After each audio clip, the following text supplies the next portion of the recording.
Merry Christmas and welcome to Cocktail Mode, the podcast where we usually pick a game and try and pair it with a cocktail. I'm Andy, this is my mate Dave. Happy Christmas, everybody. And this time out we are doing a Christmas special we are calling the 12 Games of Christmas. Because we got so sick of long lists that we didn't want to do an advent calendar.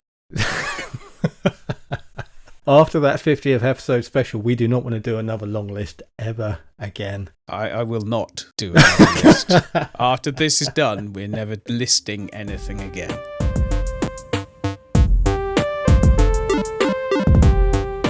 Please leave us a comment, get involved. I'm refusing to do the whole like, subscribe and all that nonsense, but please, comments are great. We do love to hear from you. We will always respond. We'll put you on our Christmas card list. I tell you what, that'll be part of the thing. If we do a Patreon, leave us a comment, tell us if you want us to do a Patreon. One of the things you will get is a virtual Christmas card every single year. Until it's your birthday, you'll get a virtual birthday card as well. I'll get my nephew Daniel to design it. I always say, have we done 2 Christmas specials or just one? This is the second. This is the second. Yeah. I said for the first Christmas special, I'll say it again.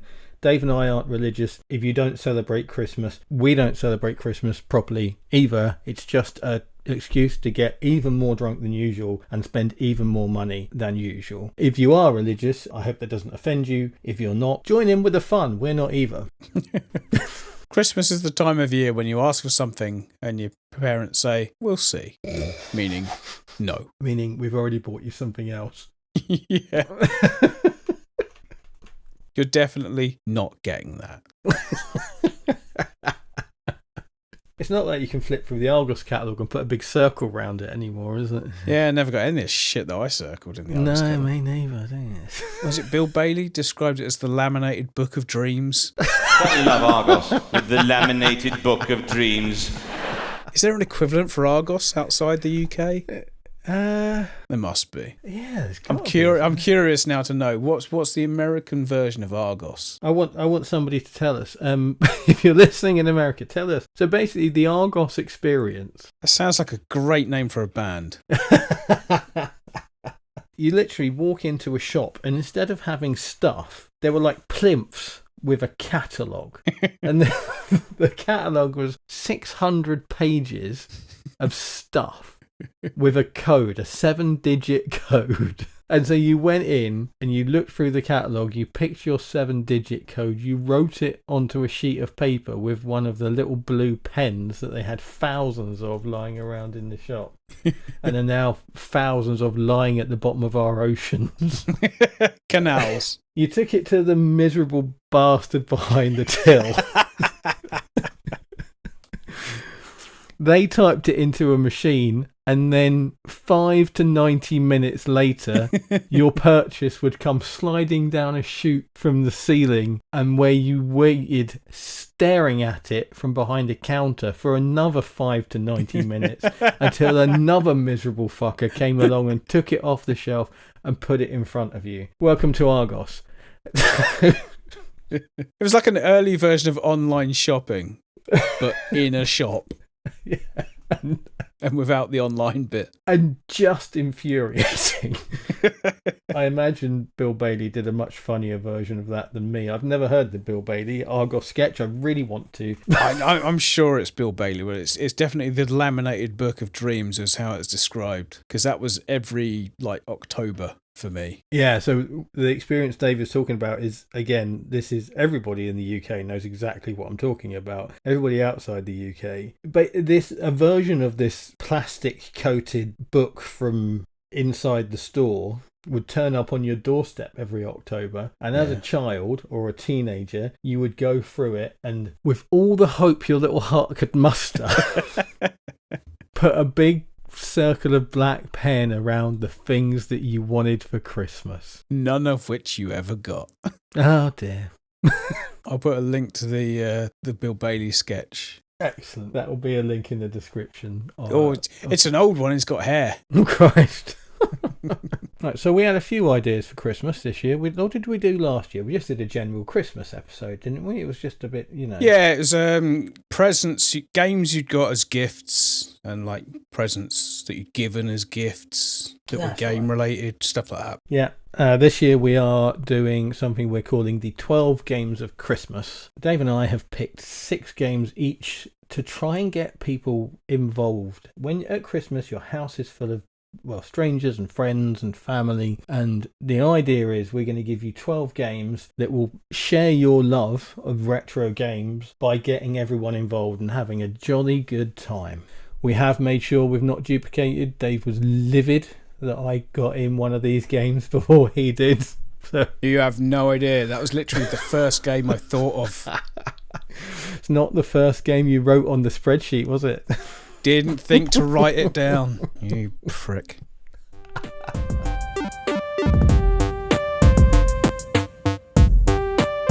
Right, so I reckon we just get going. As usual, Dave and I have come about this in completely different ways because we Yeah. just can't help it. I did laugh at that. You're obsessed with the idea of ranking things, aren't you? Well, I think there is a certain sort of person that enjoys ranking things, and I think video game fans make up a good proportion of them. And so I hope the audience enjoys the fact that I have ranked my games from number 6 to number 1. I'll let you explain what you've done, Dave. I basically come up with the idea of separating my games into the portion of the day that they would fit best into. So we may as well kick off, and I may as well start with number 1. So I've thought of what would you want to play early morning to occupy the kids with the new console they've just got and a great game to play it on. And I thought there's nothing better than Point Blank on the PlayStation with a G-Con 45, which was the Namco gun, or if you're looking at it as a modern day thing, one of the modern light gun games. Is it a Sinden gun? The Sinden's been around a while. There is a very couple of expensive, but very good. Yes, absolutely. And the price is coming down now. So emulation with one of those or a couple of those guns. Yeah. Can't go wrong with Point Blank. Great fun. Family friendly. There's nothing in there that you want to leave a couple of kids alone with a gun game. That's probably the least killy one out of all of them. I don't think you shoot people at any point, do you? There are not real people, cardboard cutout people. Yes. Like an old-fashioned shooting gallery thing. But I think obviously there are people who don't give their children guns, and that's fair enough. So you wouldn't want to do that. Massively, massively competitive. Oh, yeah. Once you start to get good at it, or if you start good from games you've already played of a similar vein, the need to compete and the need to win, especially when you've got one bullet and like 4 seconds to shoot the same target and whoever gets it first wins. This game, more than any other, has got the potential to start a physical fight. It is quite often, it's that really quick fire thing that people will know from the WarioWare games, all of which unfortunately fall outside our version of retro, otherwise I would have 100% put one on my list. But people know that style of play, just really quick, keeps things moving, keeps the energy up. Nothing lasts long enough for you to get bored by. Yeah. Nothing. Well, they're arcade games. The Point Blank games were originally arcade games, Yes. so they have to be fun, they have to be immediate, they have to capture your attention, and hopefully you won't wander off too quick. Something I've done that I think I'm going to apply to yours as well. Ease of play. You want to get people... The barrier to play in retro games is sometimes quite high. Yeah. That's completely low. Yeah. You turn it on, you might have to calibrate the gun. Yeah. But once that's done, that's it. Everything is so simple from that point on. Yeah, no, for sure. And I think from a technical side, I mean, if we take the premise that in this hypothetical situation, you, our listener, the retro game fan, probably already owns a PlayStation, may own a G-Con 45 or a Gun-Con, I think it was called in America. Go for Point Blank. Get it down, stick it in your new TV, get an adapter if you have to. I guess the problem there is the light gun situation, but again, there are these modern ones that might be worth your investment. Maybe treat yourself with a Christmas present. Who knows? Or drag your CRT down into the living room. Show the kids what they used to look like. I was going to say pick one up for cheap in your local charity shop, but people know what they're worth now. Yeah. When I was building my arcade cabinet, I went through a lot of monitors because I kept blowing them up. I went through 7 in the end, and I got all of them free. Didn't pay a thing for them, and it's just unheard of. That was 15 years ago.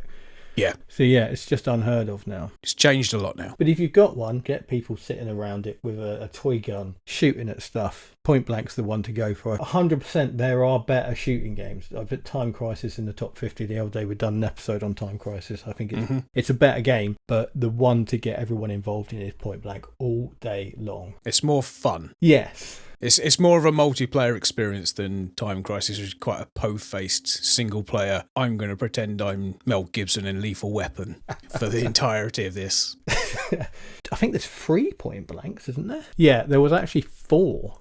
Point Blank 2, Ghoul Panic, Point Blank 3. And that's just in our version of Retro. If you're emulating your PlayStation, you've got 4 games to choose from in this series. If I remember right, I think in the arcade, Point Blank came out in 94. It took a little while to come to the PlayStation, 96, 97. 97, I think basically they had to release Time Crisis first to release the gun. That would make sense, wouldn't it? Yeah. Yeah, and then 2 in 99 and 3, as I just said, in 2000. But yeah, all great games. Arcade and PlayStation. Namco did a great job porting them, making them work as well in the home as they did in the arcade.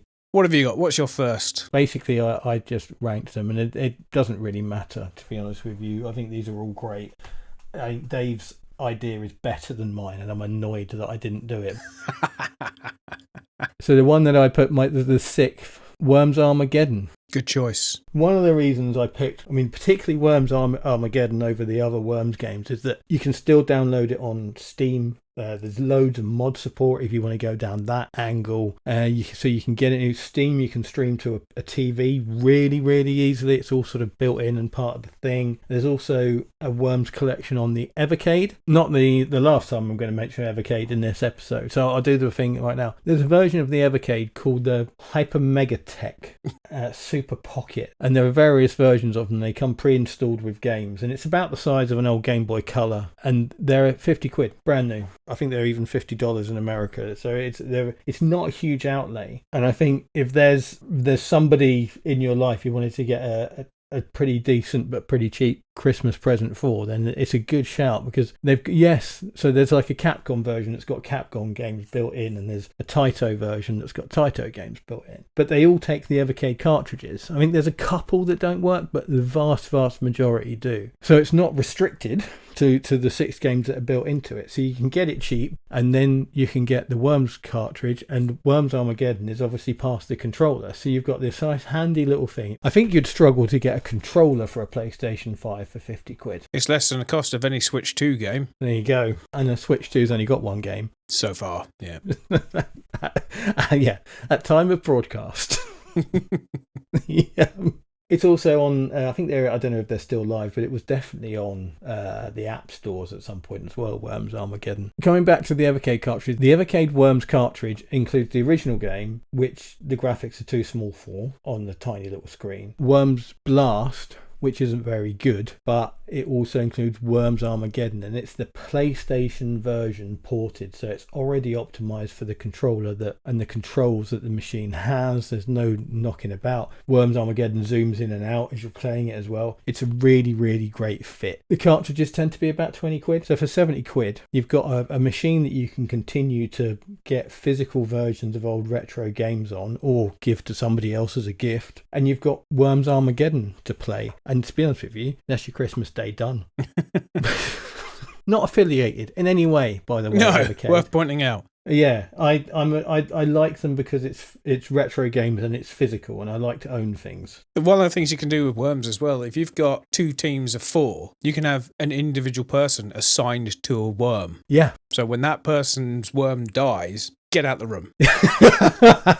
Play a forfeit. Do something. Have a drink. Or first person to die does the washing up. Some shit like that. It's a great shout, because everybody knows Worms. If you don't know Worms, it's a side on. How would you even describe Worms? Artillery game. An artillery game, of course it is. We did a whole episode on it, mate. You might want to mention that. You just did. I don't have to now. We did an episode on Worms, a good episode. The options and the modification built into the game allow you to change length of time for goes, the weapons available, all these things. It has the Holy Hand Grenade, one of the greatest weapons in the history of video games.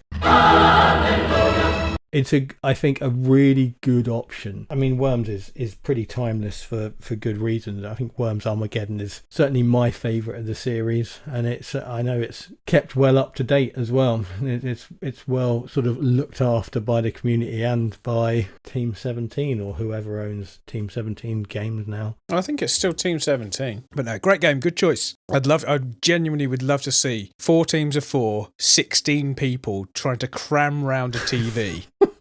To have their go. And the inevitable verbal abuse when you accidentally kill your mate with a really poorly placed sheep. Worms has got the potential for comedy mishaps more than any other game. Yeah. The stupid shit you do are the stories you tell. It's so true. And again, a big reason why I chose it. I think people just have a great laugh playing it. So what I like to term the beginning of the chaos is the first few guests have started to arrive, and all of a sudden you need to keep 4 annoying children busy and out of the way and from under your feet. And there is no better 4-player game in the arcade than the original Teenage Mutant Ninja Turtles game. It is glorious. I still occasionally get to play this because for some reason it's still out there in various places, and I'll always play it every time I see it. I remember this game so fondly from when it first came out in the arcades, mainly because nearly everyone who's ever played it found out there was a cheat where if you put your money in and battered the shit out of the credit button, you might get a few more credits than you actually put in. Yeah. My main memory of the game. Yeah. Didn't always work, but you'd still just... it became a superstition. Any game you put money into, you would smash as fast as you could. You'd hit the credit button just in case, which we actually did do, didn't we? At NQ64 in London. Yeah. We were playing Outrun 2, and I did just that. I just hammered the credit button, and we got like 30 quid's worth of credits. And then as we left, Dave tapped the geezer in the whatever the next console along was and pointed us out to him, and he was like, "Oh, right." And he was straight up and on there. I was just like, "Excuse me, it's like 30 credits in that one." Ooh. Straight in. I remember doing it in the swimming pool. What's it called? Robinson Pool in Bedford, next to the park. Is that there? Yeah. They had a Black Tiger machine in there. Right. And I remember doing it on there, but it didn't work as I expected. But what it did do was the coin return came through. So it accepted the credit, and then the coin dropped out the bottom. Oh, nice. So that was me playing. I got a good long way into Black Tiger that day. There was Teenage Mutant Ninja Turtles and there was The Simpsons. Usually the same cabinet rebranded big 4-player machine. And Turtles was much better. For a start with, I think The Simpsons was too hard. It was much more harsh. Certainly in the early stages. Don't get me wrong, Teenage Mutant Ninja Turtles is bastard hard as well. But they're both great looking games. Oh yeah, fantastic. They're really, really great. Don't know what the timing was like elsewhere in the world, but that arcade game came out in the UK as we were getting what was rebranded as Teenage Mutant Hero Turtles over here. That game, and it all synced up quite well, really. But yeah, great game. Was it censored, the game? Or was it Teenage Hero Turtles, you mean? Yes, and were the nunchucks removed? Yeah. I don't know. I didn't actually look to find out. I didn't think about it until literally a second before you started to ask. Oh, shit, I never found out if it was censored. I think it must have been. This was basically part of the wave of banning anything that had the word ninja or references to ninjas in it, which was just ridiculous considering what was going on in the world at the time. But anyway, yeah, so we had Teenage Mutant Ninja Turtles rebranded to Teenage Mutant Hero Turtles. Yeah, it was definitely Hero Turtles. I'm not sure what they replaced the nunchucks with in the game. I know in the cartoon, sometimes he just had nothing in his hands. It looked like he was just miming. And yet, a sword is okay. A fucking Psyfork is okay. But no, you can't show nunchucks because you might make one of them. Ridiculous.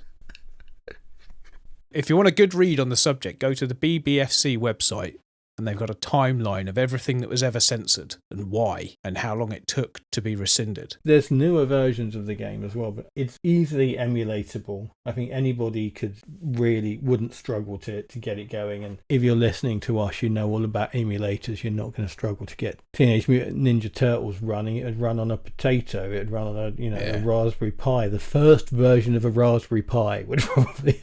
There is one consideration to make when emulating this. The original arcade cabinet had 4 coin slots. So you put your coin in the slot that you were going to stand and play at. So when you put a credit in, that picks your character. Okay. So if you have MAME set up only so that player 1 coin slot is your only one, you will only ever be that character, which I think is Raphael. Is it? I was going to say Leonardo. I think it's Raphael, Leonardo, Michelangelo, Donatello, I think. So player 4 is the one you want to go for. Basically, you always want to be Donatello because he's got the longer reach with the staff. And half of that game is not getting hit as much as the others. At least half. It was such a great looking game and so brilliantly took the designs from the cartoon and put them in it. I can just see it still. Really sort of lodged in your brain. Really great looking game. Yeah, great game. Really good fun. Outside of that game, what's your favourite turtle? I don't really care. Yes, you do. No, I don't. I've never cared. I like the giant turtle. Oh, right, real. You mean a real turtle? I didn't originally, but I just thought. Fucking twat. Amazing. Anyway, another great choice, I think. Was that arcade game ever ported in like a one-to-one way to a home console? I don't think so. Did come out on the Xbox Live Arcade for the 360. Okay, yeah, that makes sense. It's been variously ported to as re-released classic things to other systems. This might be your opportunity this Christmas. Get everyone round, get them into Teenage Mutant Ninja Turtles. You might finish it for the first time. You've only ever played it on your own, or were only ever playing it in the arcade where you had to spend actual real money on it. You may never have seen the end of it. Some of the later level bosses stunning as well, really cool. So well worth coin spamming your way through with your mates this Christmas. Definitely. Don't just leave it to the kids. Have a go yourself. Oh yeah, push him over and show him his boss. I remember playing this 30 years ago. Get out of the way. So what's next for yours, mate? Next up on my list, which I'm abandoning the ranking on and just going to talk about games. It doesn't matter. The next game I'm going to talk about is essentially Pang. Oh, yes. Which you might know as, what's it called in America? Buster Brothers. That's it, yeah. Yeah, and only in America. It's one of those games where it annoys me. The Wikipedia page is called Buster Brothers, but everywhere in the world except America calls this game Pang. You are a little dude stood at the bottom of the screen. You can run left and right. It's fixed screen, and you shoot up into the air where there are basically bubbles. And every time you shoot a bubble, it splits into 2, and then that bubble will again split into 2, and then eventually they'll get down to so small that they disappear. And that's it. And it 2-player, it's just a shit ton of fun. You get power-ups because you start with quite a slow thing, so it makes it quite hard, and then you get power-ups. So it comes back to that, what we were talking about with point blank. 2 people have got the same targets to hit, which I think is always a really good way of making a multiplayer game fun. So you're both playing in the same screen, trying to get the high score by shooting the same things. Worth pointing out before you carry on, you don't actually shoot a projectile. You shoot like a rope that latches that the balls can bounce into from the side. You're not firing single little bullets. Very true. Your standard projectile is almost like a grappling hook, but yeah, as Dave said, as it goes up the screen, it becomes an object that the bubbles or the balls or whatever they are can bounce off, which when you first start playing, it's just shoot everything. But as you start to, get involved, you get a bit more tactical, that becomes a big part of the game. It's really good fun. It's a game that I've loved for a long time. I remember playing it on the Spectrum. I think I played it on the Spectrum first. But it's such a simple concept that it works on anything. I think it's one of these games that's been ported to basically every machine that's ever lived as either Buster Brothers or Pang. I think the easiest version to get out there, if you're going to, this scenario of getting people around the TV to play it, emulation of the PlayStation Super Pang collection is your way to go. It's 3 games in one, so you've got that sort of variety on there. PlayStation emulation's still a bit of a faff to set up because you've got to find the BIOS, but if you've used the internet before, that's not that difficult. Yeah, Super Pan Collection is the way to go. If you've not played it before, it will be a nice little discovery for you, because I don't think it's, as much as it's been around a long time, and it's not, I wouldn't go as far as to call it a hidden gem. It's never been hugely popular, has it? No, I've always sort of put it in the same sort of vein as Puzzle Bobble. Yes. Or Bust a Move, as that was originally called. It's a very simple style of game that's very easy to copy and slap a skin on and call it something else. It wasn't even the first game to do it. What was? There's a game called Cannonball. I think it's called something else, and there's some home ports that had different names. But yeah, it was way back in 83, and Pang didn't come out till 89. So it's just one of those games that it popularised it more than invented it, I think. As much as I was just saying it never really got that popular, it was definitely more popular than any other version that came before, and has had it's kind of almost like taking the name. It's like a Hoover, do you know what I mean? Yeah. It's like that. It's like, that's a Pang style game, even though it didn't invent it. Arkanoid. Yes, absolutely, to us, or Breakout to anybody else. Although I think Only Trevor. It's only Trevor. It's a good shout, and it's a really good game that I've lost sight of. I haven't thought about Pang for decades until I saw it on this list. I thought, shit, yeah, I used to love that. It's a great game. I don't think there'd be many people, certainly younger than us, who have approached retro gaming that will have heard of it. I think if you knew about it from way back when, you just know it and think, oh yeah, I know Pang. That thing with the balls. But I think if you're coming to retro gaming as a new thing, I think you'd get quite a long way down the list before you got to it. Yeah, because everybody's going to scream and recommend the thing that they think is the best. That's the top of no one's list. That's true. It might be on their list, but it's never going to be at the top. I like it, and I think it's definitely got a place on this list. If you wanted to showcase retro gaming to people with games that they might not have seen before, it's a fantastic choice. Yeah. Because it is the sort of game that goes relatively forgotten. When you get into the gameplay and it starts getting competitive, it gets a bit chaotic, and I think that's always a recipe for success with a multiplayer game. Good game. Good choice. Thanks very much.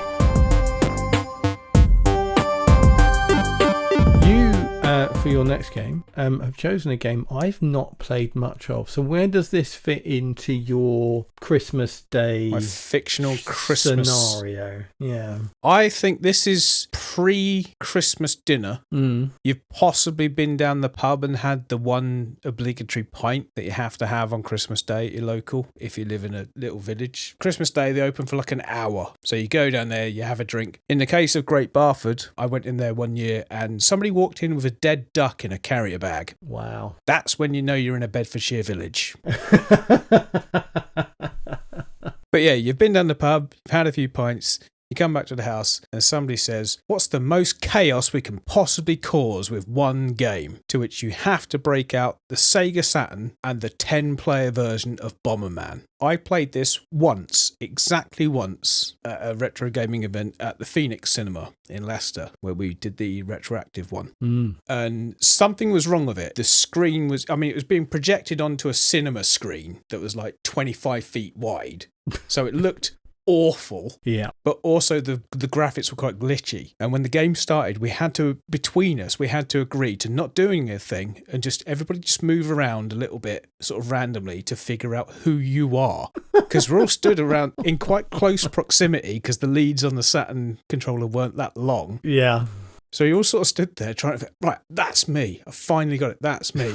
And it just erupted. Bomberman is chaotic anyway. Bomberman's chaotic in practice mode with just you playing it. This is the game where you literally press a button to figure out how to drop a bomb and realise that you've dropped it in such a way that you can't escape it going off. But it is a brilliant game. I think it's one of the best examples of a multiplayer game because there's not a lot of skill to it, but there is some skill to it. So it's very easy to start playing it. You don't really have to have much of a background. It's basically those blocks can be blown up, those ones can't. Don't stand in the way of the explosion. That's it. That's the rules in a nutshell. But you give that to 10 people at the same time who probably 7, 8 of them have played the game before. It very quickly descends into into chaos. It's so easy to lose track of who you are, where bombs are, what range bombs are going to explode, how fast everything is. It's brilliant. I mean, I've played it 4-player before on the SNES, which is one of the best versions. But that 10-player version on the Saturn was just insane. It was such good fun. I think 2 people killed themselves instantly figuring out the buttons.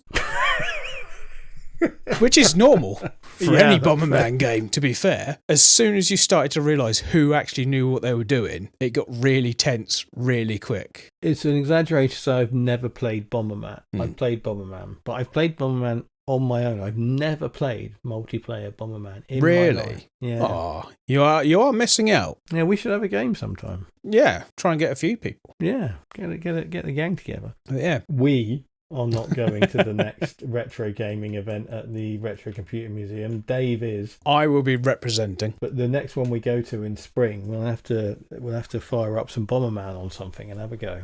I'll pre-warn them. Yeah. That we need a Sega Saturn, 2 multi-taps and 10 controllers. So is it a 5-player multi-tap? It must be. Yeah, so that's what I don't I get. never had a Saturn, so I can only assume it was 2 control ports. Yes, it is. With a 5-player multi-taps. But the Saturn's definitely only got 2 control ports on the front of it. So. Yeah, I thought so. Nuts. It sounds a lot of fun. And I know from playing it that I can see the potential. It's just not ever been in a situation to kind of make it happen or have a go. And I think it's not ever a game because of that to me. That I go, let's play Bomberman, because I've never had the fun, so I've never thought to get it going. It's good fun in any version. I mean, there's online. The modern versions of it are online up to 8 players. There's a good version on Steam, which is I think Super Bomberman R, I think it's called, which is also on a Switch. So you get a group of people together with Switches. Presumably, you play it all online, sort of linked to each other. Yeah. So that'd be good. Again, we said Pang's never gone away. Multiple releases every year.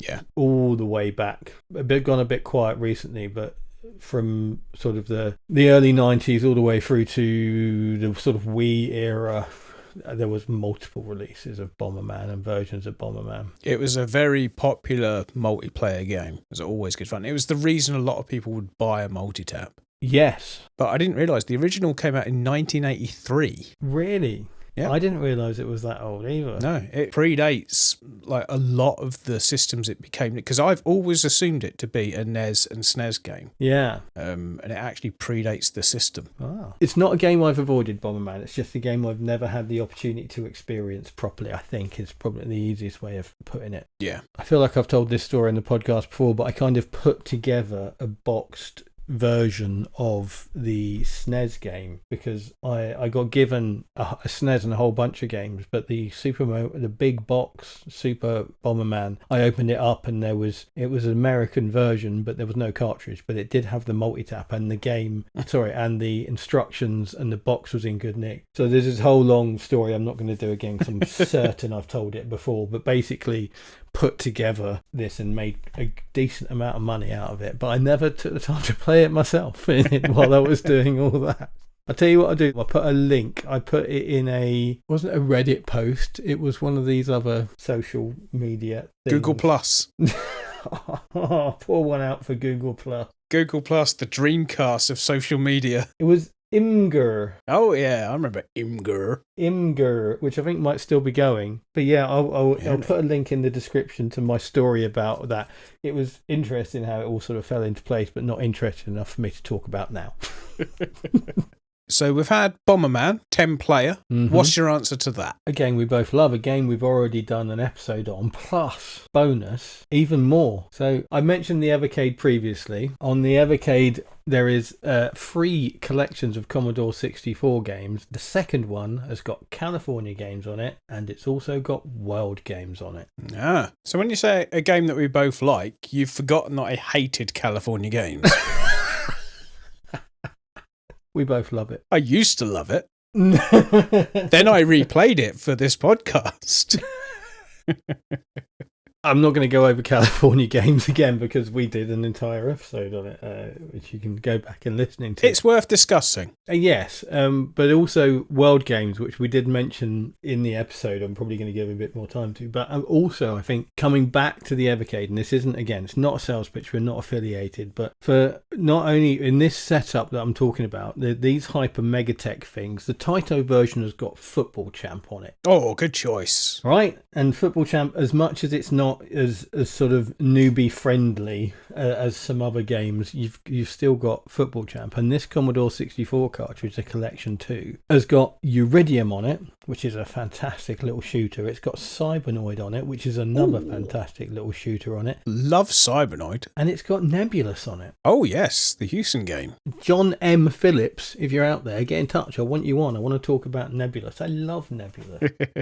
It's a great game. I had it on the Amstrad. Yeah, you may know it on other systems as Tower Toppler, and I think it's called something else as well. Yeah, there's this cartridge collection. It's the numbered number 2, and it's where you'll find world games and California games. And we're back to Pass the Controller multiplayer. I'm a big fan of Pass the Controller. I think it does add an amount of... It adds shithousery to multiplayer games. Yeah, absolutely. That's exactly when you're on a time limit for your turn and somebody takes 10 seconds to give you the controller. That's what I'm thinking of. 100%.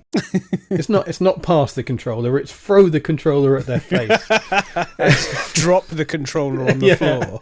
Oh no! Did that go in your beer? And then, obviously, this isn't the only way to play California games and world games. There's the C64, this new mini Commodore 64 as well that's out there. And so these collections that are on the Evercade are made by the same company. So it's all part of the same thing, which is why you'll always see it labelled as the C64. So the is always there because that's what the they Amiga. own. Yeah, that's their branding. That's what they own. So yeah, there's a fair few ways to play it. But California games we talked about, it's the games aren't button mashy. As much as that can be fun, don't get me wrong, especially, I mean, International Track and Field is a game not on either of our lists, but that would be awesome fun as well. But the California Games, World Games, this series we talked about previously, they never really get down to that. There's always an element of skill involved. And I think as much as I love California Games, still, and think it's brilliant, I think the barrier to entry is a bit higher than it is for world games. The games are a bit simpler, and they're just weird combination of games. Is it world games that's got like log rolling and shit like that? Yeah. Yeah, it's got caber tossing. So the full list of events is weightlifting, which is, bizarrely normal, and slalom skiing. So weightlifting is down as the Soviet Union game. Slalom was France. And then if you're Canadian, you're represented by log rolling. Mexico gets cliff diving. Oh, okay. The United States gets bull riding. Germany gets barrel jumping, which I honestly don't remember at all for how that works. Is that just Donkey Kong? I think it's a bit like long jump.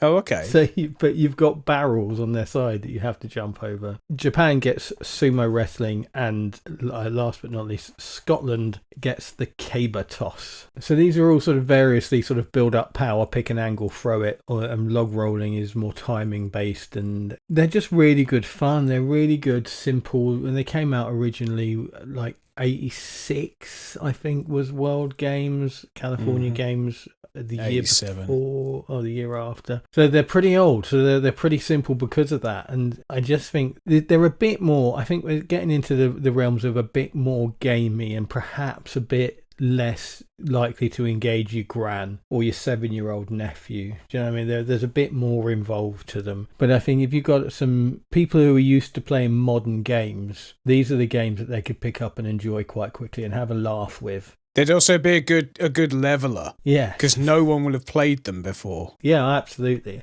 I mean, a fair few people probably played California games in some form or another, but world games get everyone on the log rolling and everyone is going to be wondering what the hell is going on. I just quickly looked up barrel jumping. It's an ice skating event. Oh, is it? Just to add an extra level of chance of death. Fucking insane. Invented in the Netherlands in the 20s. Oh, Fucking random. How bored do you need to be? I think that another option, if you want this sort of game, if you get into this and you like it, I've talked about the website Torinac before, which is a free online Spectrum emulator. They've got winter games on there, again, which is all part of this Epics with a Y, their sort of brander thing. But I just think, for the reasons Dave just said, and the reasons I started with, where all these other games you can get for your 60, 70 quid, I think that the Evercade C64 Collection 2 or the Commodore 64, if you've got one of those, or if someone's getting one for Christmas, these are just really good fun games, and that you can involve as many people as possible. You can swap player after every event and hope that you don't get landed with log rolling. Randomize it. Yeah, there's so many events. California Games is 7. This World Games is 8. There's lots to play, and they're so different. And comedy failure, I think, is never far away as well, which is always a bonus for a multiplayer game. That describes my every attempt at the flying disc on California Games. It's not everybody else's fault. You suck at it, mate. Honestly, I'm not saying it is. I'm just saying comedy failure and California Games and me as like a Venn diagram there that's just basically a circle.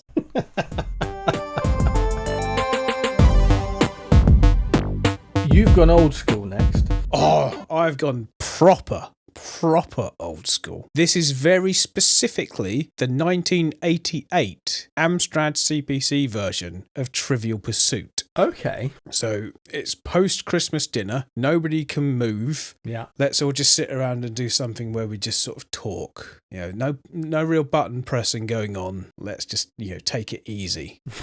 And what better than a quiz game? Oh, yeah. But also, what better than a quiz game from 1988 that has current affairs references that nobody remembers because the countries don't exist anymore and all the people are dead. There's nothing funnier than an old trivia game. If you're ever in a charity shop and you see like an old version of a quiz game, buy it because they are comedy gold. If there's anything in there that's like current affairs or like the latest entertainment news, they're so out of date, they're hilarious. But this 1988 version of Trivial Pursuit is very, very strange. So there was a version before this of just the basic Trivial Pursuit game. Came out on the Amstrad and presumably other home computers. But the central idea behind this version is that the Earth is uninhabitable and you have had to go out into the universe to find a second home for the human race. All right. So instead of collecting 6 wedges to put in your little board piece to win the game, you basically have to visit 6 sectors of the galaxy, or 6 galaxies, I'm not really sure what way around it works, and gather like information on a place for the human race to live. And it's only when you get all your pieces together and you get to the end of it and you're hailed as like the savior of the human race. You have to prove to the aliens that you meet that you're not stupid and they will award you information to let you establish this colony at the end. It's bonkers. It's so fucking odd. I can remember having this when it came out and just thinking, this is so odd. But for Trivial Pursuit to work, you have to be asked a question, you have to answer it, and the computer has to know if you got the answer right. Yeah. So when you play this, it comes up with the question, you answer it out loud to the room, and then the computer says, did you get it right? Of course you're going to put yes, even if you didn't. Which, 11-year-old me did at the time.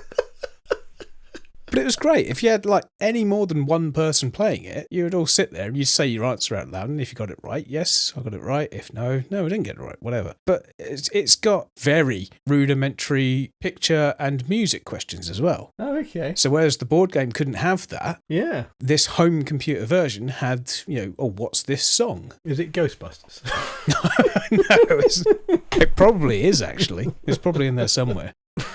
But no, it was such a weird game. Yeah. You can have up to 6 players or 6 teams. You can even have like multiple people to a team. And it's just, I just got such a vivid memory of playing this game on my own. I genuinely think this is why I'm good at general knowledge quiz stuff now. Because I basically played through this game on my own and learned the answers to all 3,000 questions that are in there. because I had nothing better to do. Oh, welcome to childhood in Cotton End. Yeah, exactly. Yeah. But wow. no, it's odd. It sounds like a fever dream. And it looks like one. Just Google it, look it up. Trivial Pursuit: A New Beginning, it's called. And it's just so strange, but it's such a good memory I've got. And yeah, I mean, yeah, you could bust out the latest version of Trivial Pursuit and play that, but what's more fun? Well, that is definitely more fun. Being asked, who's the host of I'm a Celebrity, Get Me Out of Here? Or being asked, who's the Prime Minister of Yugoslavia? A person that's dead in a country that doesn't exist anymore, that nobody remembers.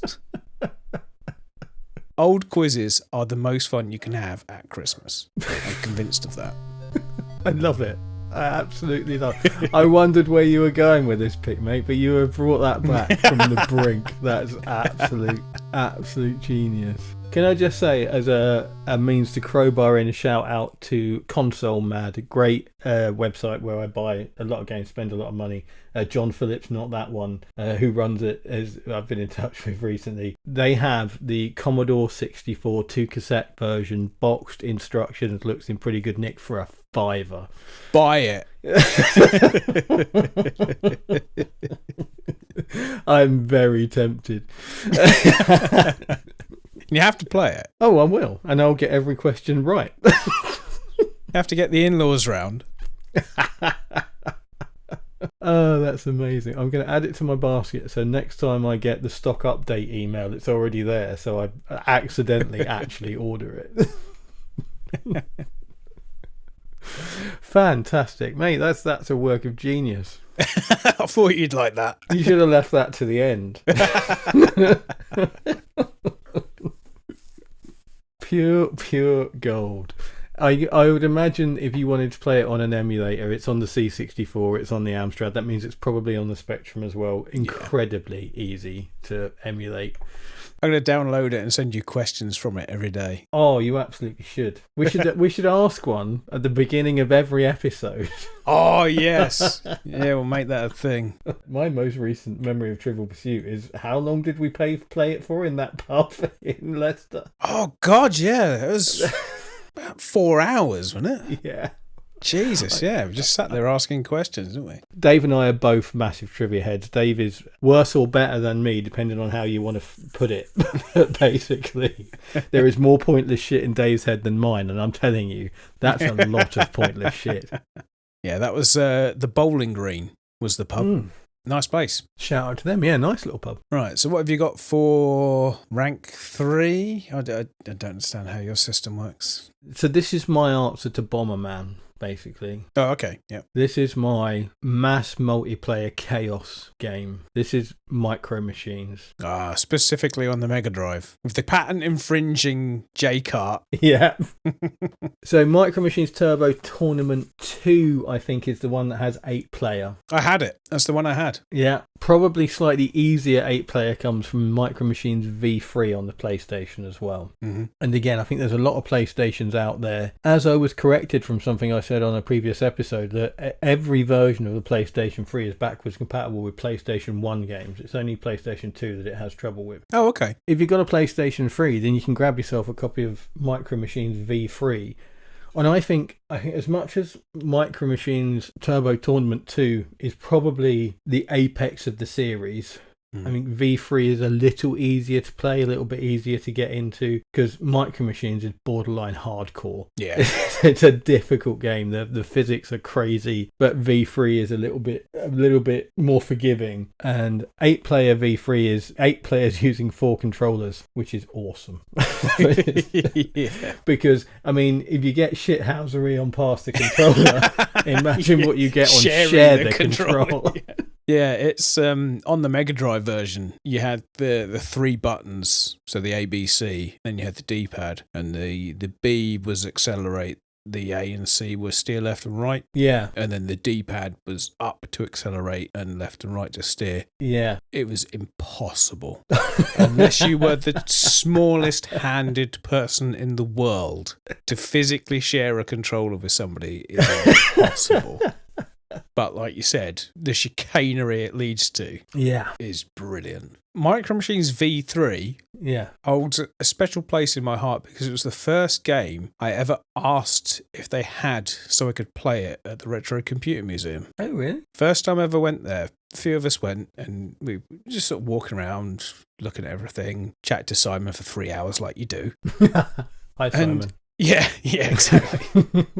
And we sat down at a PlayStation and I wonder if they got Micro Machines. You know, the old Micro Machines game. I thought, oh yeah, I used to like that. I'll go and ask. And it was literally just went up to the first person you saw. It looked like they worked there. Excuse me, have you got Micro Machines V3 on the PlayStation? Yeah, of course we have. I'll go and get it. And that was it. From that moment on, it's like, what else have you got? What have you not got? Yeah. That's the thing, isn't it? That's now I want to challenge you, yeah. I want to play Yo Joe on the Commodore Amiga.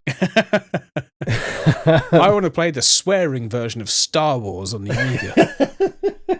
They probably got it. I mean, undoubtedly. I also have the place in my heart that I've got for Micro Machines V3. You had it, didn't you? I had. It's the first Micro Machines game I ever played. Yeah. So I came to it pretty late. I mean, I guess relatively speaking, because there was only one generation between the Mega Drive and that. But yeah, it was the first one I ever played. And I played a lot of it multiplayer. I don't know if it was with you. I know I played it a lot with my mate Jim. We enjoyed that. So yeah, that's why it has a special place for me. Mm-hmm. I remember you had it. Yeah, and I'm sure it's got a single player mode, but it's not really a game you think about playing in single player, is it? No, it's like Super Sprint or what's it? Iron Man's off-road thingy. Where is it? Ivan Stewart. That was it. Ivan Stewart's off-road challenge. Iron Man Stewart's super off-road, whatever, 4x4. Or Rock and Roll Racing. Do you remember that? Yes, absolutely. Iron Man Stewart was, when I was looking for games to put on this list, it was the game that reminded me that Micro Machines existed, and that's the game that I had to pick.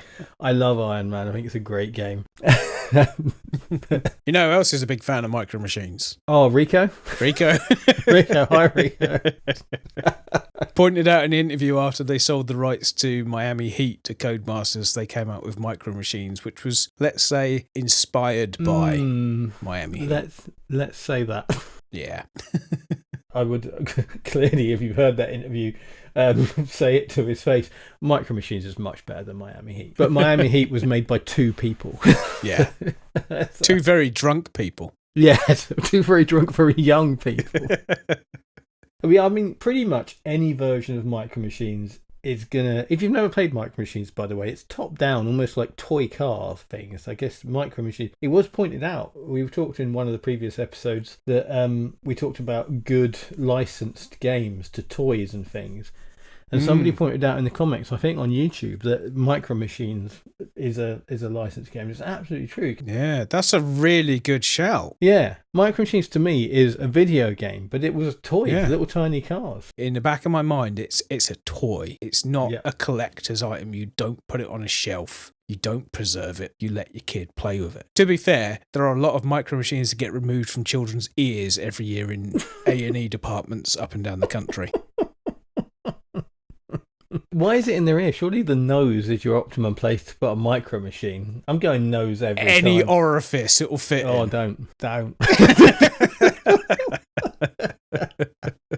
I always refer to an emulator called Gens. There's more, and I think there are more popular and better ones now. I use Fusion. That's good. I know Gens is incredibly easy to use, and that's why I always find myself going back to it. The lower the barrier, the easier it's going to be. And this hypothetical situation we're talking about, where we're trying to get people involved, get them around, plug your PC into your TV in the living room, fire up an emulator for the Mega Drive. Don't know what you'll do for controllers. There's probably an app somewhere that lets you use a phone as a controller. You know what you could do? What's that? You could genuinely use bananas as controllers. There's a guy who set up a thing where you basically put electrodes into bananas, and as you touch them, they generate current, and they can be used to control a game. I think someone beat Dark Souls with one. If you don't want to play a computer game with banana, I don't want to know you. Come on. You walk into like a weird retro game event, and there's a Mega Drive over there, there's a PlayStation over there, and there's blah, blah, blah. And there's some bloke with retro pie and a series of bananas. And Dance Dance Revolution is on the screen. Tell me you're not interested. Imagine how messy that's going to get. Exactly. That's brilliant. You've got to squeeze the banana, but not too much. I mean, for fuck's sake, Micro Machines is difficult enough as it is. But I'm trying to play it on a banana. But you're interested. We played Micro Machines. Oh, yeah, what on? Oh, an avocado. Fuck's sake. Don't be stupid. An avocado's not going to work. It's got a stone in the middle. It takes away the signal. All I can think of is just put that image in my head of using that avocado like a rollerball. You know what I mean? Like a mouse ball. Yeah, cut in half. I love it. That's great. I want a mouse that looks like an avocado now. Me too, suddenly. That's what I need in my life. It's my next 3D printing project sorted.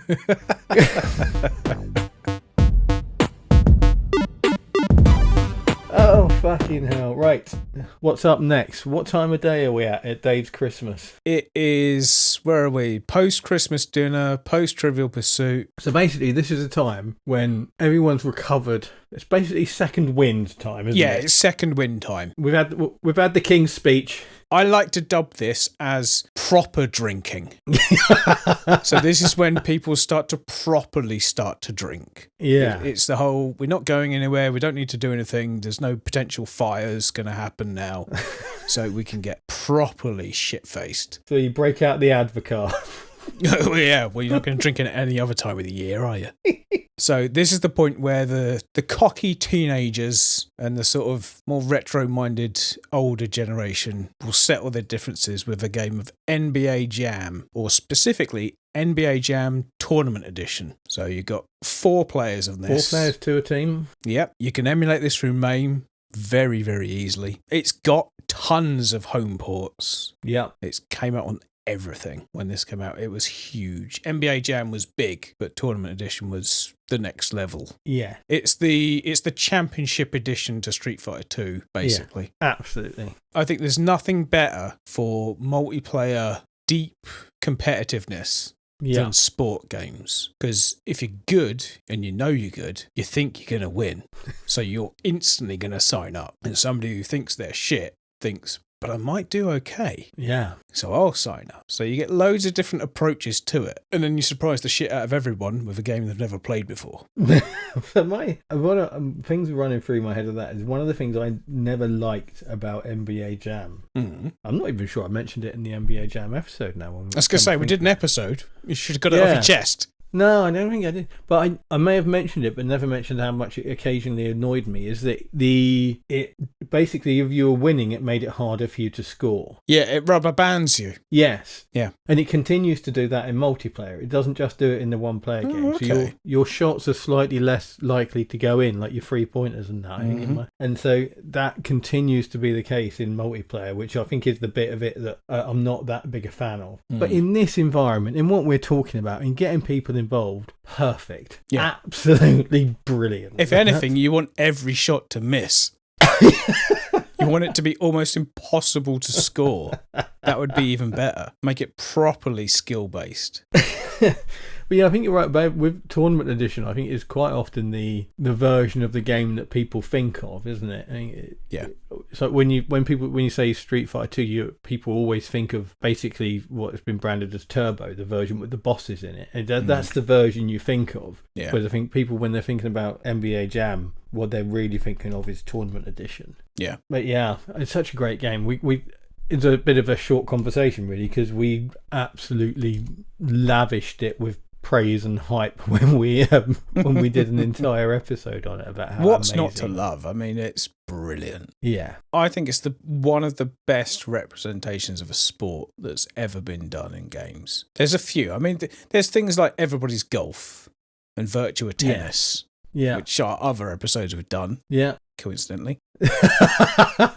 But they're perfect. Yeah. They're perfect in how they represent their sport. Like, you don't need any other version. No. I mean, considering, NBA Jam is 2-on-2 and it's very arcade, and it's very, very, very arcadey, it's still the best way to play basketball on a computer. Go back to NBA Jam Tournament Edition, put in all the cheats, get it on big head mode.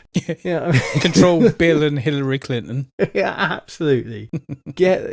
4 people, get it in rotation as well. Pick a team, do a tournament. You'll have a fantastic time. And, stick it on an emulator. It won't cost you a bloody penny. And I guarantee it'll be better than the current iteration of NBA 2K. You feel pumped up? I am. Are you ready to talk about your next game? I'm ready.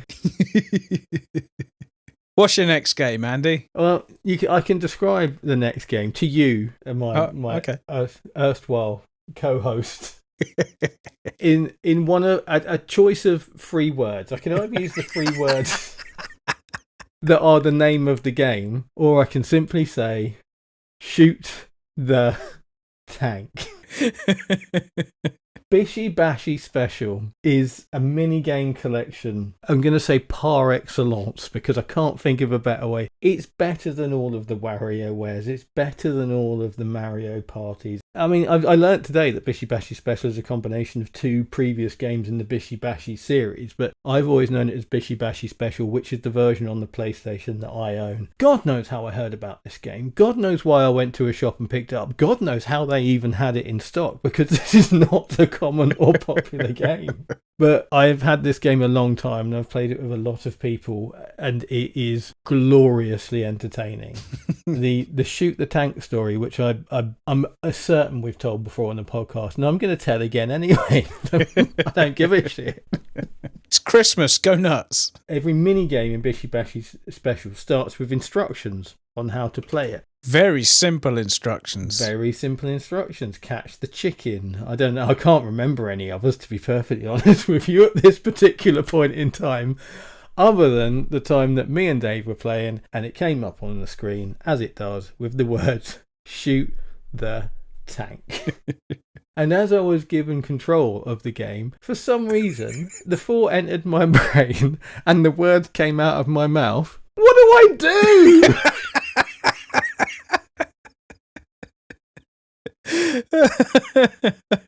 Turns out what I had to do was shoot the tank. I think my response was, shoot the fucking tank. But not only did you question what you had to do, you did nothing. You just sat there. Your tank didn't move. You literally had some sort of breakdown where your brain and your hands stopped working in unison. But I, being conscious at the time, rotated my tank and shot your tank. Because I did what it told me to do. I saw a tank and I shot it. Do you ever wonder if we drink too much, Dave? It was like your brain had just disconnected from your body. Yeah, everything except my mouth for some reason. I think if ever we were going to get into like the realms of merch for Cocktail Mode, shoot the tank has got to be the first thing we get as a t-shirt. Oh, just incredible. It was so funny. Yeah, you don't, but most people will recognise it as the WarioWare format, because a lot of the WarioWare games are great as well. But I will say, I'm not only picking this because none of the WarioWare games fit our definition of retro. I'm picking this because this is better than all of the Wario games. Bishy Bashy Special is where it's at. It's absolutely brilliant. We've talked enough already about how to get emulation and things running to get people to play it. Just glorious. Bishy Bashy Special will have you in hysterics. It will, it's 2 players at a time, but it's, you could easily set up a situation where you pass the controller between these mini games. You could just take turns in sort of a showdown style, so winner stays on. Yeah. It's set up for it, and I promise you will not stop laughing from beginning to end. It's a great party game. Best played drunk. Absolutely. I feel we need to play it again and see if it's got the legs to have its own episode. I haven't played it since that night. That's what I mean. I mean, we should play it again and see if it's got... It may not. It may just be a good time in multiplayer. It might not have the legs for it, but it's worth a look. I want to play it again anyway. It's great. I haven't played it for ages. It's just brilliant.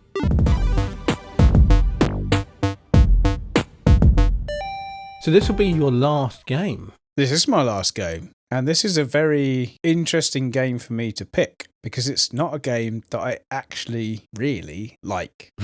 It's what I've termed as 4 drunk uncles stumble around in golden gun mode complaining that someone picked Odd Job. Ladies and gentlemen, it's a Christmas miracle. Dave has picked a Nintendo game. I have picked the Nintendo game. GoldenEye on the N64 is the only game on the N64 I think that's worth playing. Wow. I'm happy to be convinced otherwise, but I had an N64 for a little while, and all the games that I had got played once. GoldenEye got played quite a bit. Mm-hmm. GoldenEye is the only game worth playing on the N64.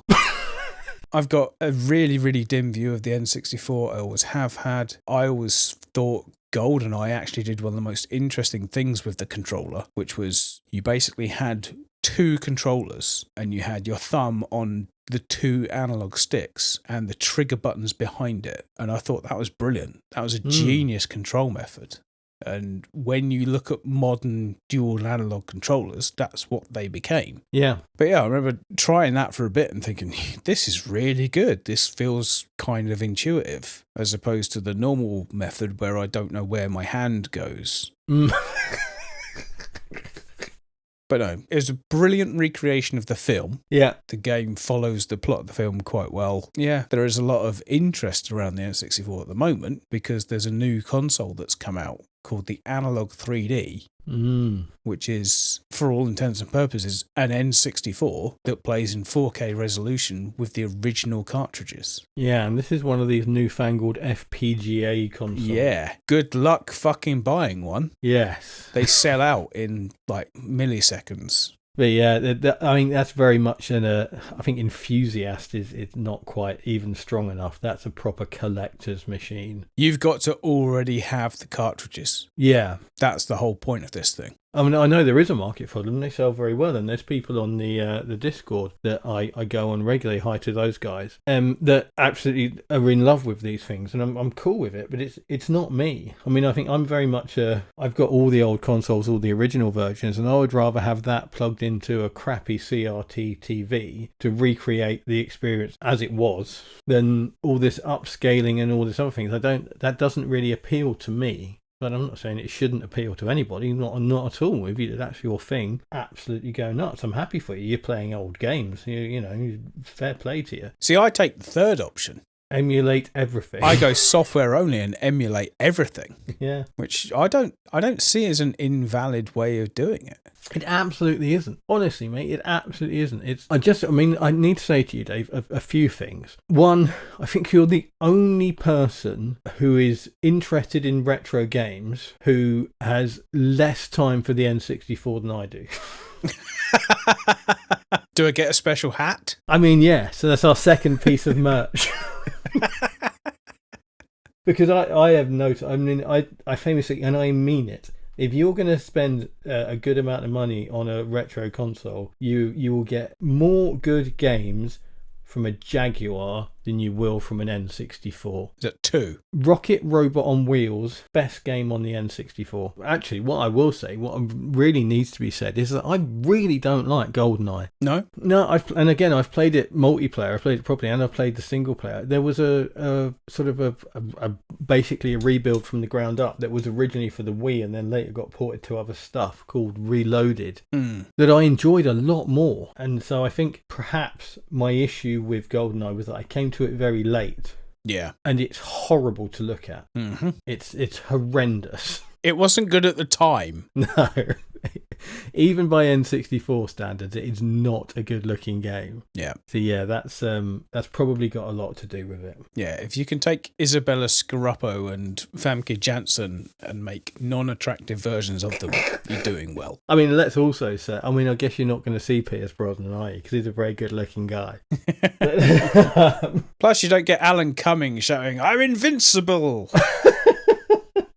Yeah, watch the film. Don't play the game. I think, again, actually, it's an interesting shout because a lot of people have got a Wii knocking around in the attic because they sold in the billions and you can pick them up for pennies. That GoldenEye Reloaded has got all of the things that the N64 version has got, but it doesn't look completely atrocious. I think what's great about it in the context of what we're talking about here is I think it's a game that most people in our age bracket have played. I think I'm very much an exception to that rule, as I haven't played much of it. I played it enough. I know what I'm doing, you know what I mean? But I don't like it. I don't gravitate towards it. Most people have very, very fond memories of GoldenEye. So I think if you were to break out the N64 out of the loft or get it run on an emulator with some sort of controller that you can try and make work like the original. Or if you're one of the 4 people that bought an analog 3D and actually got one.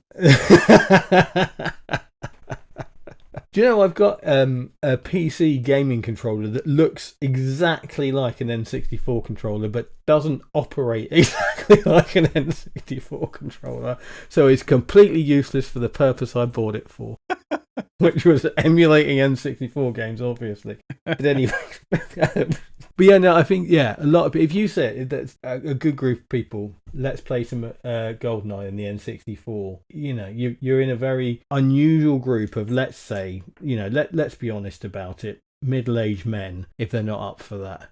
Right, so where are we? Last game. It's past midnight. Yep. How are you entertaining the final guests remain? Or how are you getting rid of people? Because it could go either way at this point in the evening. The synergy between our two games here is this is a game that is not really for the newbie. It's not really for, you know, getting the kids and the old people involved and playing. It's a game more for the 4 drunk uncles, basically. You're down to the hardcore. Yeah, you're down to, they know what they're doing. So you do one or two things, really. You either fire up Redream, my newly discovered and favourite Dreamcast emulator. I love it. It's a new discovery to me, and it's the easiest emulator I've ever used. It's so good. Or you know, if you're lucky enough to have a Dreamcast, drag the Dreamcast down to your TV in your living room. You need a Dreamcast, or you need Redream, and you need to play Power Stone 2. Good choice. You just need to play Power Stone 2. I mean, we could stop there. But we won't. We will not, because I need to bang on. Because we need to fill for content. Let me tell you about my favourite level of Power Stone 2, because I think it probably summarises everything about Power Stone 2. So Power Stone 2 is a 4-player open arena fighting game, except when you've got guns, or you've got enormous mallets, or a bazooka. It's sort of vaguely 3D Super Smash Brothers, isn't it? To break it down to a very basic level. I find that very upsetting that you. I don't like Smash Brothers. No, neither do I. I can't stand it. I find that very. But anyway, and I know there are a lot of people out there that like Smash Brothers, and as we always say, taste the taste. If you love it, great. I'm glad you have great fun with it. I'm not criticising you for that, but I'm not going to hide from the fact that every time I've played Smash Brothers, I've just gone, this is shit. I am not enjoying myself. Whereas every time I've played Power Stone 2, I mean, even brilliant in single player, and it's absolutely a 4-player multiplayer game. 2-player, it works brilliant, obviously free. 4-player, as I say, open arena, combat brawler, fighting game, whatever. You can get in close and you can exchange punches, or you can pick up a machine gun, or you can pick up a mallet. The range and nonsense of the weapons is extreme, and the game gives you a way to evolve new weapons out of them in it as well by playing the single player game. But the most important thing about Power Stone, if you were listening to the top 50, our 50th episode special, I mentioned a game called The Outfoxes, which I described as a 2D Power Stone. And what Power Stone 2 probably stole from Outfoxes is the evolution of the level as it goes on, time-based. So you start, my favourite level, you start in an airship and you're above the ground and you're all running around this platform in the sky, floating airship thing, beating each other up, throwing stuff at each other, picking up special weapons, all that. And as you're doing this, the airship is basically falling to pieces, and then it explodes. And that's not the end. Then you skydive and fight at the same time. Yeah. And there are weapons falling from the sky that you can catch and use to fight, and it just goes on. And then you slam into the ground and you get up and you continue fighting. It's just brilliant. It's that line between chaos and skill as well, because you do have to have your wits about you in this game. It's not flailing around. You need something about you. So, and I think even better if you've got something about you and you've played it a bit before, but you're hammered because it's Christmas Day. Perfect. Because you know deep in your heart you should be probably a bit better than you are. Yeah. It's a good excuse. I say Dreamcast exclusives. It did come out on the PSP, which is, I mean, the worst fit for Power Stone 2 I could possibly imagine. But by God, it's a fantastic game. It's pricey, so I think if you don't own it, if you've got a Dreamcast but you don't own Power Stone 2, then it's Redream. Get it on an emulator. I think, isn't there an an Android version of Redream as well? Can you not play it? Yeah, I think so. The options are there. It's not that complicated to set up. It's not got the smallest barrier to entry, but as I say, when it's, as Dave put it, the last people standing. They've played some games before. They know how a controller works. Power Stone 2 is your only choice. And I think a lot of people as well won't have played it before, so you're going to introduce some people to a brand new level of joy that they've never experienced. For them, this is their best Christmas ever. You are making people's dreams come true by introducing them to the masterpiece of 4-player Power Stone 2. It's got a roster of characters as well, hasn't it? An interesting selection, all original as well. They're not from other things, which is what you would expect from this sort of game. No, absolutely. Some of them sort of echo other characters and things, but generally speaking, they're original characters, beautifully designed, really nice. I think so. You were right. They could have, it's Capcom. They could have gone, could have just made Street Fighter characters. Yeah, absolutely. Let's stick Chun-Li in it. It'll get people to buy it. Yeah, but no, they just stuck to those original characters more, because obviously there is a Power Stone 1, obviously, which is only 2-player, and it's still great. Power Stone was a launch game for the Dreamcast, I think, and it's fantastic, and it's got a really great single player mode as well, which I think is where Power Stone 2 probably falls down. I think there's a single player mode there, but it's quite short and not as sort of involved, and it doesn't really feel like a single player game. It feels like you're playing a 4-player game in single player. But between the two games, if you've got a good time. Basically, you're set. If you've not played these games before, I feel a Power Stone episode coming on, Dave. As I rant away, I'm thinking, I got you know that what? Impression. I think maybe I should shut up now. Tell you to, if you're equipped and you can fire up your PC, plug it into your TV, get 4 people playing Power Stone 2 this Christmas, I promise you'll have an absolutely beautiful time.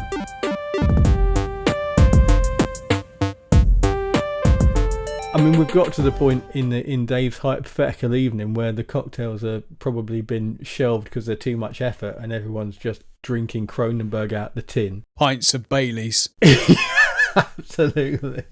Or if they're feeling really fancy, snowballs. So yeah, we might as well crack on with some cocktails. What did you get for your Christmas cocktail this year, Dave? You're going to like this. Am I? You are. I found a Christmas cocktail called You'll Love It.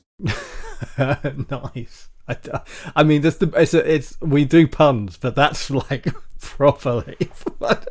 I stopped looking. I found that. I don't care what that is. I don't give a shit what the ingredients are. That's my choice. That's my Christmas pun. Happy Christmas. You'll love it. Love it. I do love it. I don't even know what's in it. I love it already. No. It doesn't actually sound like a bad drink, to be fair. It's 25ml of Grand Marnier, or another cognac orange liqueur. 15ml of Gifford Ginger of the Indies liqueur. Crikey. Or an alternative. 30ml of vermouth, 30ml of cranberry, 15ml of lime juice, and 4 drops of Bob's ginger bitters. So it's quite a bit of ginger, orange, vermouth and cranberry in there.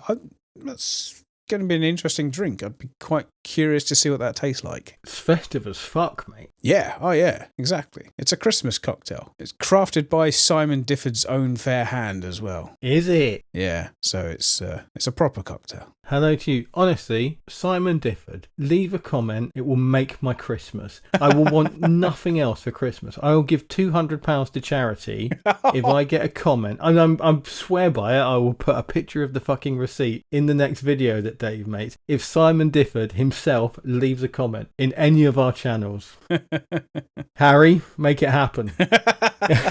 He can pick the charity as well. I mean, awesome. Probably something to do with livers, I would imagine. Yeah. But yeah, it looks like a proper Christmassy cocktail. How does it look when it's all said and done? Served in what looks like a coupe glass. Yep, coupe glass. They're always coupe glasses.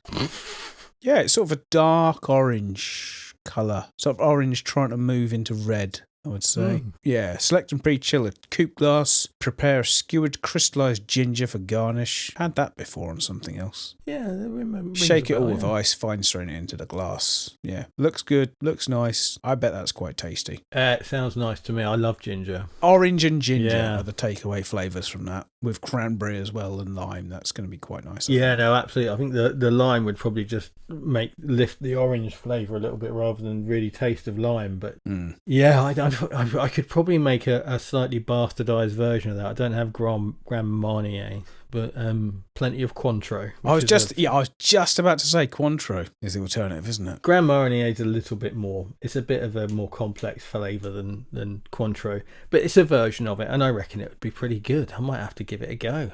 It's barely like 20% of the ingredients as well, so it's not that important. No, absolutely. No, good shit. I mean, pun of the year in at the last, mate. Yeah. I'm either drawing a line in the sand and saying, that's it, I don't need to do puns anymore because I've completed it. Yeah, I mean... Or I need to top that every week. Well, my point was going to say, every drink you pick for the entirety of Season 3 has to be not a pun. Oh, fuck. Yeah, good luck with that, mate. I may have to rethink some life choices. But no, that does sound lovely. I'm gonna try it, see what I can do to make a version of that. So in terms of the 6 games that you've picked, what's the cocktail that you've got to go with those? Or are you ignoring the games you've gone for and just come up with a good pun? I should actually. I need to credit Gemma, my lovely, lovely wife, Gemma. Long-suffering, lovely wife. I think that's probably the least we could say about her travails. We were looking for ideas of what to do for Christmas for this episode, and this was her idea: games to get the family involved. It was Gemma's idea. I completely ran with it. You think she was trying to tell you something? Gemma doesn't get retro. she's like, so you could talk about Guitar Hero? No. I mean, that is retro. It's 20 years old. Shut up. Don't you fucking start. That'll be the day I know we've made it, when we get a comment from somebody saying, why aren't you doing PS2 games? They're clearly retro. I mean, they are. There's no shadow of a doubt. They are. A comment from somebody that isn't you or someone you've put up to it just to wind me up.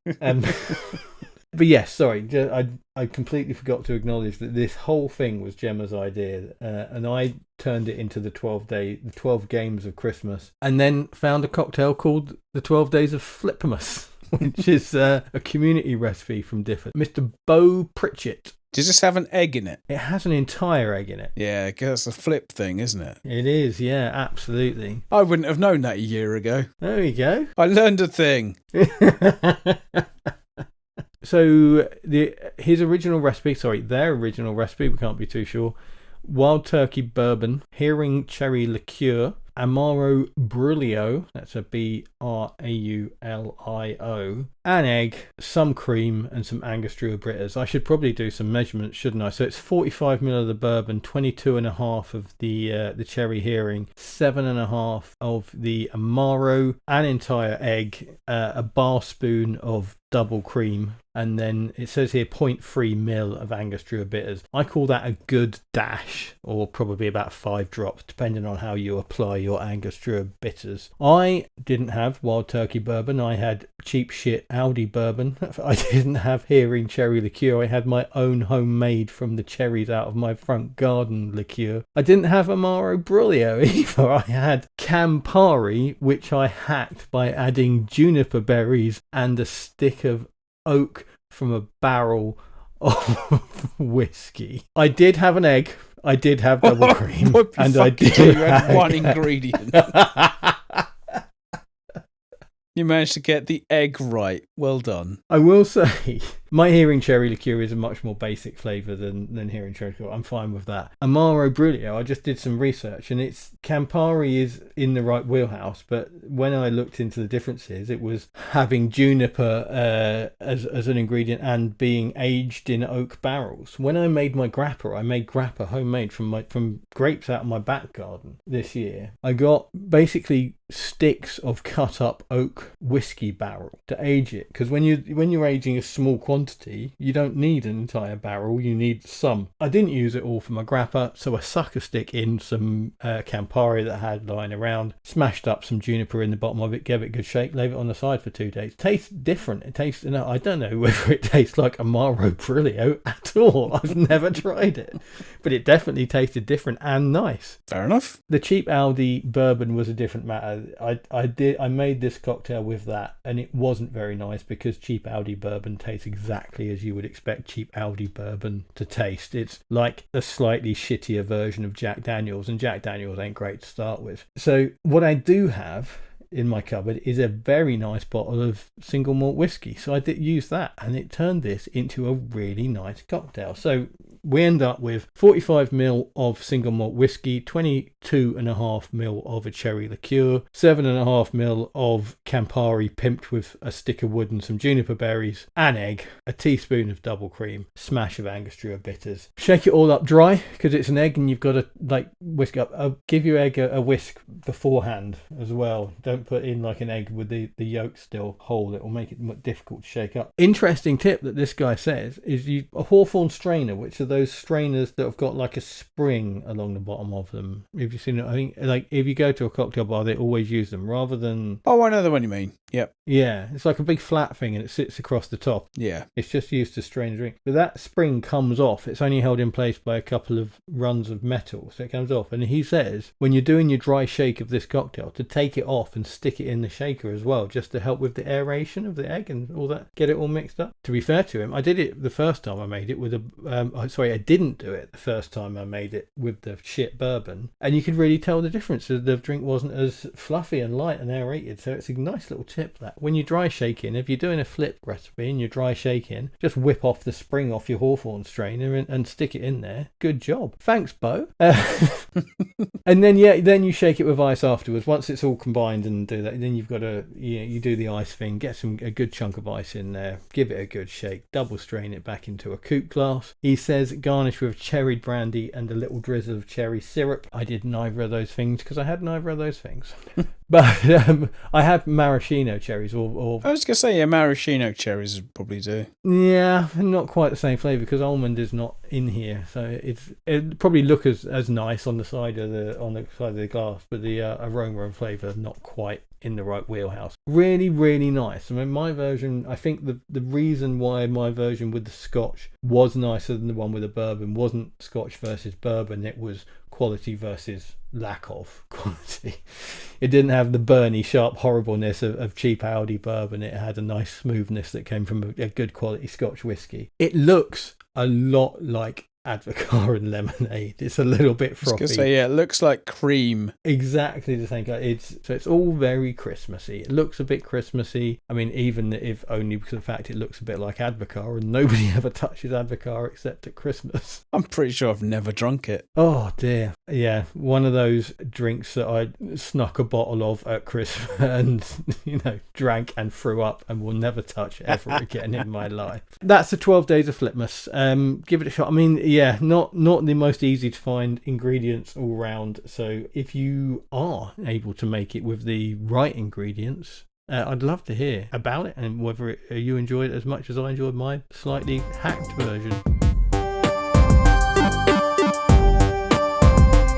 Want to say, everybody, end of the second year, we wrap up on the Christmas episode. You won't hear from us again till the new year. We're obviously not recording this as you're listening to it. We're recording this towards the end of November, but this is going out a couple of days before Christmas. I hope you're going to have a good one. I hope, whatever you celebrate, it can be a difficult time of year. I hope you have a fantastic time. I hope your family is good. I hope that you get all the gifts you want and that you give people brilliant gifts. Because let's face it, it's all about consumerism at Christmas. And you might as well embrace it. Dave, you got any big plans for Christmas this year? Eat, drink, be merry. That's it, really. So yeah, whatever you're doing over Christmas, hope you have a fantastic time. We will be back on the 6th of January. We are starting season 3 the same way that we started season 2, with a generational great racing game. Season 2 kicked off with Gran Turismo. Season 3 is kicking off with Metropolis Street Racer. Great game. Dreamcast only. Not a car PG, because that's a stupid thing.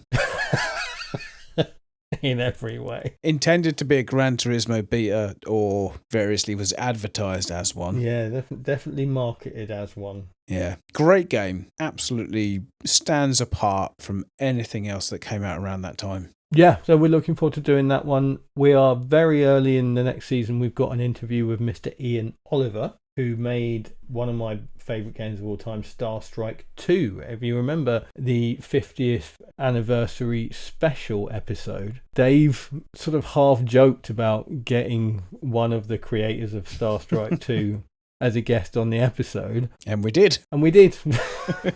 Ian's a great bloke. He was very obliging. He came on. We've got a good interview with him talking about the likes of Star Glider, Star Strike 2. That'll be out early next year. And we've got a few tie-ins coming in. When the new GTA comes out towards the end of the year, we'll probably do an episode around the original. We've got... If the new GTA comes out next year. That's a big if. This is fair. We'll be celebrating the anniversary of the Metal Slug, the original Metal Slug that started off that whole series. Yeah, it's the 30th anniversary of a ton of PlayStation games as well. Yeah, we've had to be quite selective because it's far too many. But it being 96 being the year that the PlayStation started to come to life, way too many games. So we're going to be quite selective. But there will be a couple we'll celebrate the anniversaries of. And again, I think well worth picking out. Mid-February, when the Daytona 500 happens, we'll be looking at the Daytona arcade Dreamcast Saturn game as well. And hopefully getting to play it a bit before then.